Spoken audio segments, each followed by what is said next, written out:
People were watching Monday. You heard Dan say, I'm trying to figure out why he's inaccurate. Yeah. And as soon as you said that, I knew you'd figure it out. Yeah. You have. So go ahead. Yeah, and it's the cause and effect. And so the effect is missed throws that happen directly after a great throw. And you're trying to see why. So I want everyone at home to pay attention to. You're just going to see the initial part that's going to be the missed throw. See where the throw is in relation to where the receiver is. In the NFL world, that's an egregious miss. Okay, so now let's focus on JJ when he gets to that top and that body posture. Okay, so a couple things stand out to me. You heard Kevin O'Connell say his feet outside the framework of his body. So JJ's not this 6'5" guy. He's only about 6'1".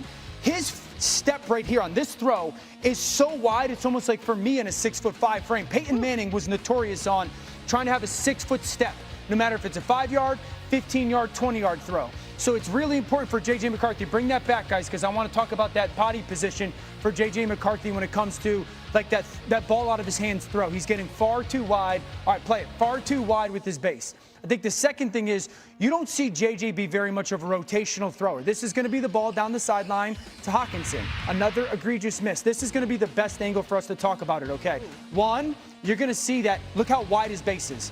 See how wide his base is now? That's because he's a linear thrower. It's almost like he's a swayer in golfing. Look at his right leg. His right leg is perfectly straight. Accuracy comes from the ground up. So because he's taking such a wide step, he's leaning so forward that his right leg is straightening. The second thing is, so often his shoulders are completely flat. You saw that first clip, that's ball down the field. This ball's a little bit down. I need to have your left shoulder tilted up a little bit because I want to have a little air under the football. The last part is you see consistently his back leg, when he makes the throw, it comes up like this. That tells me that you're a vertical thrower, you're not rotational. And what happens is you'll see his left shoulder get so far flung open, he's throwing the ball like this. And so these are mechanical things that are starting from the ground. That's where the flaw is first, is they got to get his feet consistently closer together. The second thing is they got to get him to, at his hips, rotate more, because right now his legs don't rotate, his hips don't rotate, and his upper body does. So that's why you're getting these occasional kind of egregious misses. You could play it and see how his left arm flings open. See, his left shoulder is consistently behind the right shoulder rather than pointing towards his target and staying tight. And so I know it's discouraging. I understand it. Like, it's concerning. I'm a little bit more encouraged because I think those are correctable things. Yeah. I think 2 years of right leg injuries are a little bit attached to this, because I don't remember this being something coming out of school that was a high level of concern. Funny. That was such a masterclass. Oh, I love that. I love that, because now we're getting into the mechanics. Watching this, I realized something. You know, I've talked about this plenty of times before about just, you know, if you've never played a sport at a relatively competitive level, I do think you're absolutely allowed to have your opinion. You're absolutely allowed to have your views. You're allowed to be incredibly knowledgeable and have better views and have better opinions than people who literally played in the NFL. And some of the players, some of the best coaches in the NFL, some of the best voices in the NFL, did not play at a high level, did not play in the NFL at a high. Like, how good do you think Sean McVay was? Kevin Unell, Dan Orlovsky, Andy Reid, Bill Belch, they were not the Patrick Mahomeses and the Josh Allens of the NFL. And so you don't have to be this brilliant athlete, this amazing player. There's some coaches that, like, you know, played, you know, what level of did Mike McDaniel play, right? But he knows football, he knows offense, he knows play calling, and all that good stuff. Shanahan. So it's just, it is fascinating to me.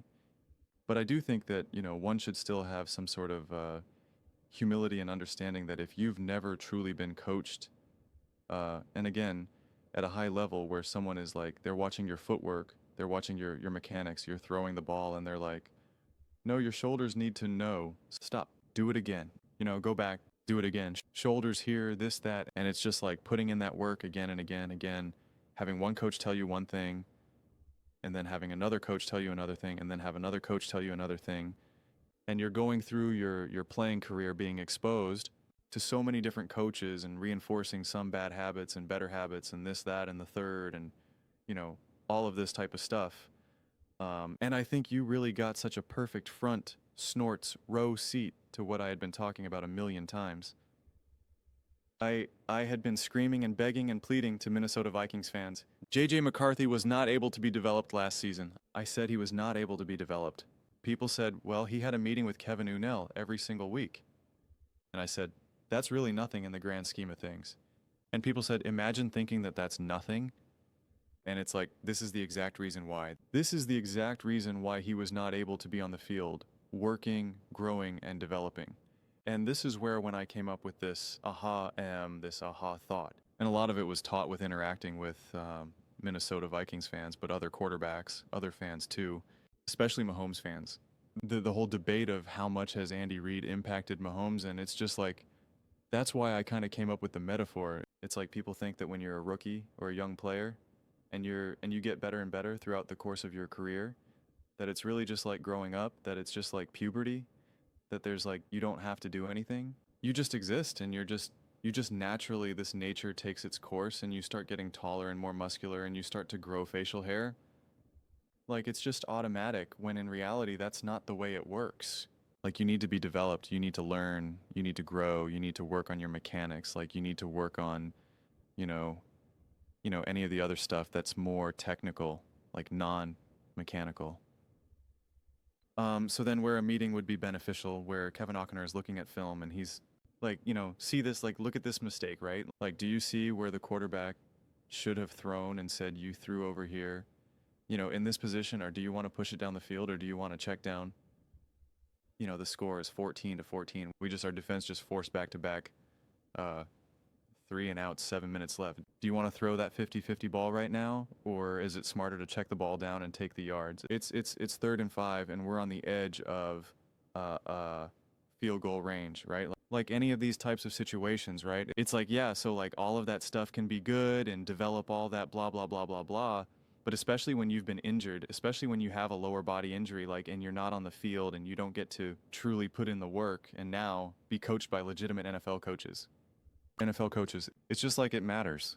It matters. It matters. It matters. It matters. And that's why I push back so firmly and strongly at the whole, like, well, he's, this is his 2nd year and blah, blah, blah, blah, blah. He had a whole year. And it's like, no, it's not the same. It's not the same as Patrick Mahomes sitting for a whole year fully healthy. 100% healthy, right? Like, it's not the same. And it's why I said going into the season, there were going to be growing pains. There were absolutely positively going to be growing pains. And that if you're moving on with JJ McCarthy, you have to accept that. You have to acknowledge that. You have to just face that reality that that is the situation that you're dealing with. And why a veteran quarterback like a Daniel Jones, like a Sam Darnold, like a Kirk Cutt, whatever it is, like they can step in and have, success way faster than a young quarterback that needs to be dubbed. Because right now, Sam Darnold doesn't need to work on some of those things. When you got Kirk Cousins, he doesn't need to work on those things. And that's why then I even threw in the question where I'm just like, and listen, we don't know how good Kevin Unnell is at developing that side of a quarterback. There's some coaches that are just great at maximizing a quarterback that doesn't need to work on a collection of some of these things. And a lot of times it's not even the offensive coach. It depends on the type of coach, because obviously having like a Kevin Unnell is different than, say, even like an Andy Reid. I'm not so sure Andy Reid's 100% dealing with, some of these exact mechanics. You have a quarterback coach. It all depends on the situation. And so I assume Kevin Unnell is going to, that's the benefit of a Kevin Unnell being able to work on some of those things. But again, Sam Darnold, like, it was other coaching that got him more mechanically sound. Same thing with Daniel Jones. Same thing with Josh Allen. Literally changing their mechanics, changing how they throw, changing their arm angles, how, whether they're leading with their lower body or leading with their shoulders. And that is also something that a lot of people don't realize, that it's like it is coming from your lower body. It is all coming from your lower body. Like, that's where all the power is. That is where the accuracy is. It's not just your arm. You're not just sitting in a chair. I always said this before, lots of coaches will always be like, when you first learn that it all comes from your lower body, a lot of coaches will be like, sit in a chair and try to throw the ball, try to hit a ball, try to do anything, and you're going to fall. And that's why you always get in the power position, the power pose, shoulder width apart, right? And it's like, get down, and the coach will walk up to you and like stand up straight, and they'll like push you, and you like fall back, and they're like, Okay, now get in the power pose, shoulder width apart, bend your knees, do the balls of your feet. See when I push you, see and see how you don't move. It's because the power comes from the lower body. There's all the million different ways that coaches, teach those to kids. And you're still learning that stuff. Even when you make it to the NFL, you're not a finished product.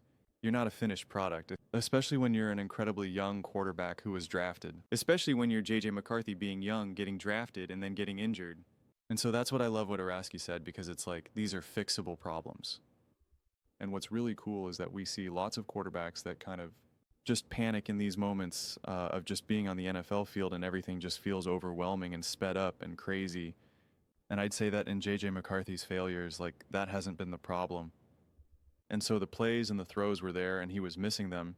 And you're just like, okay, well, if we can get this guy more mechanically sound, he's going to hit those throws. And then it's like, okay, then what? And we've already seen him rise to the occasion in these gotta have it moments.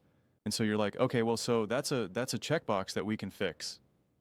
And so there is that kind of sense of like, all right, we need to kind of fix these mechanics.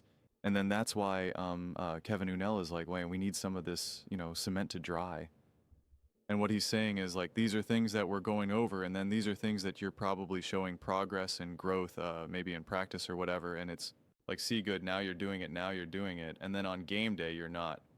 Right, you're reverting back to what you were doing. Like, let's just use the dumbest example. Like in practice, let's say he's, his shoulders are too flat, okay?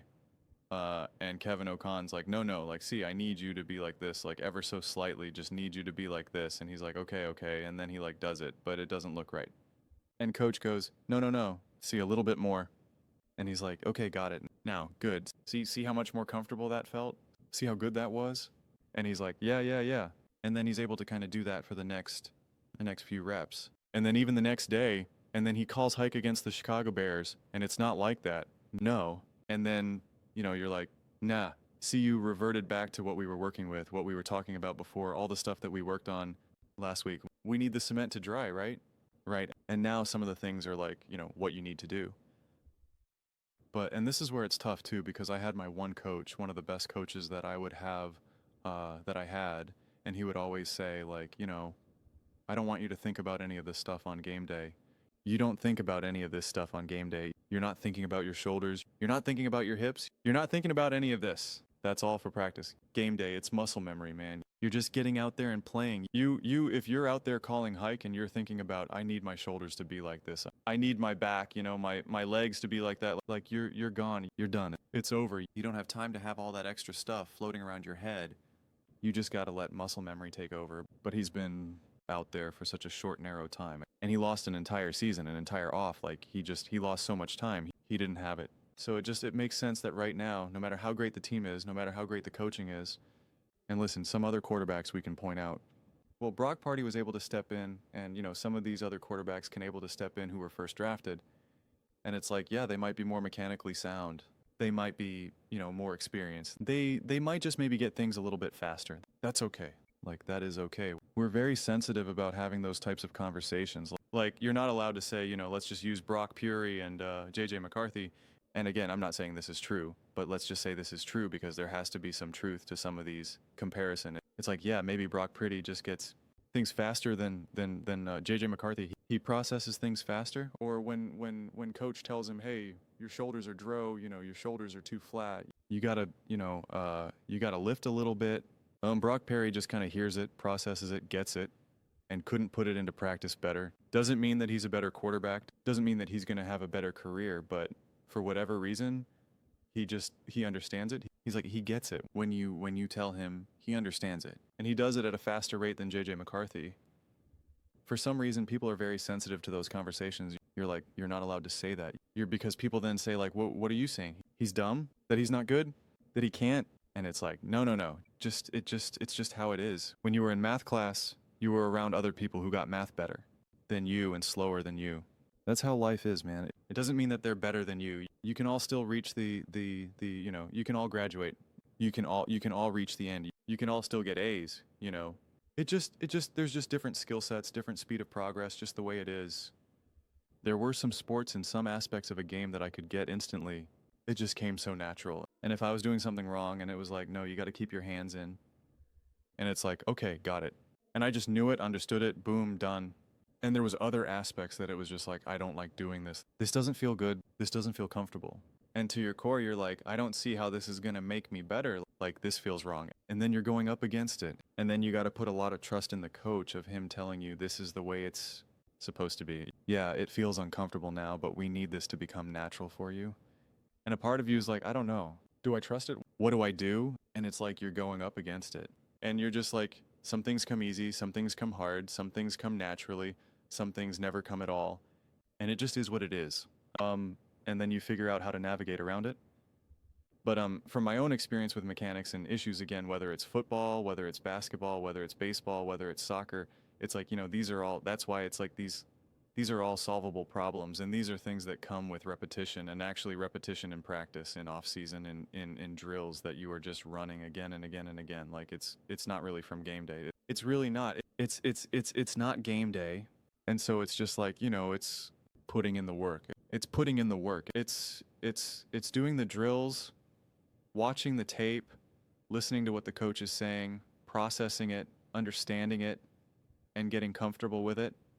And then, at that point, trying your best on game day to not revert to any other bad habits that you may have had previously. But yeah, I think this would be more encouraging than anything else, honestly. And it's why you don't immediately just bury a quarterback, or as soon as you see some sort of level of issues, you're just like, I just don't see it. And you're just like, well, can we just take a chill? Can we just like chill for a second? Can we just relax? So I love this clip. I thought Orlovsky did such a brilliant job.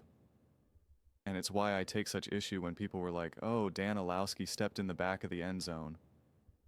And it's just like, great. So I guess that means he doesn't have any idea what he's talking about, right? And it's like, again, especially Minnesota Vikings fans can't say anything about it because it's like, your head coach is Kevin Unnell. Please tell me what Kevin Unnell did in the NFL as a quarterback. Nothing.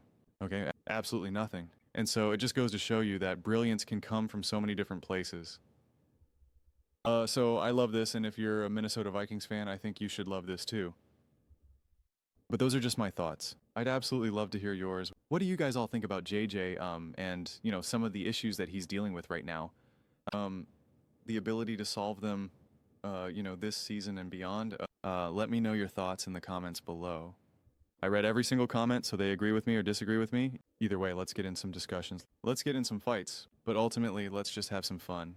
And please do consider subscribing. We are building an amazing community here, and absolutely love to see you part of it. I want to build something that we all generally feel connected to.